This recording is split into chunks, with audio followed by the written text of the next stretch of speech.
మన ప్రభువును రక్షకుడైన యేసుక్రీస్తు నామంలో అందరికీ వందనాలండి. 46వ సంకీర్తన 4 నుండి 7 చరణాలు ధ్యానం చేసుకుందాం. దేవుడు మనకు ఆశ్రయమై ఉన్నాడు కనుక మనము భయపడనవసరం లేదు. అలాగే ఆయన మనకు ఒక నది వలె ఉన్నాడు కనుక మనం సొమ్మసిల్లి పడిపోనవసరం లేదు.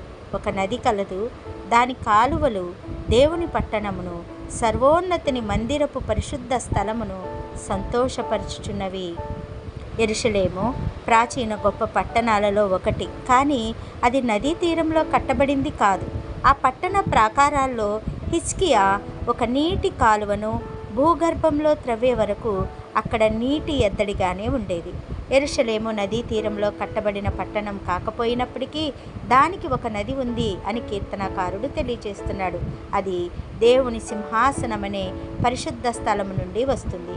దేవుడు ఆ పట్టణంలో ఉన్నాడు, దానికి చలనము లేదు.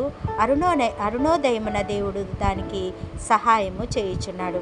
ఎవడైనను దప్పిగొనిన ఎడల నా యొద్దకు వచ్చి దప్పి తీర్చుకొనవలెను అని మన ప్రభు చెప్పాడు.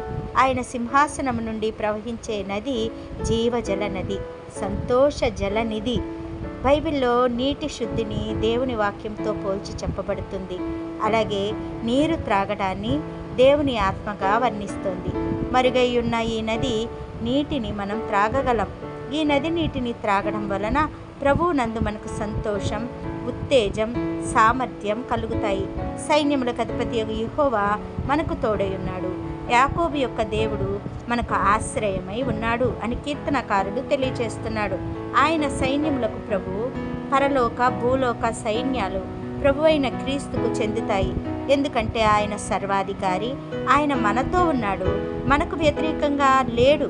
ఆయన ఇమ్మానుయేలు అంటే దేవుడు మనకు తోడు. ఆ నది నీటిని త్రాగు. నేడు దేవుడు నిన్ను నూతనపరిచి పునరుద్ధరించి నిన్ను బలపరుస్తాడు.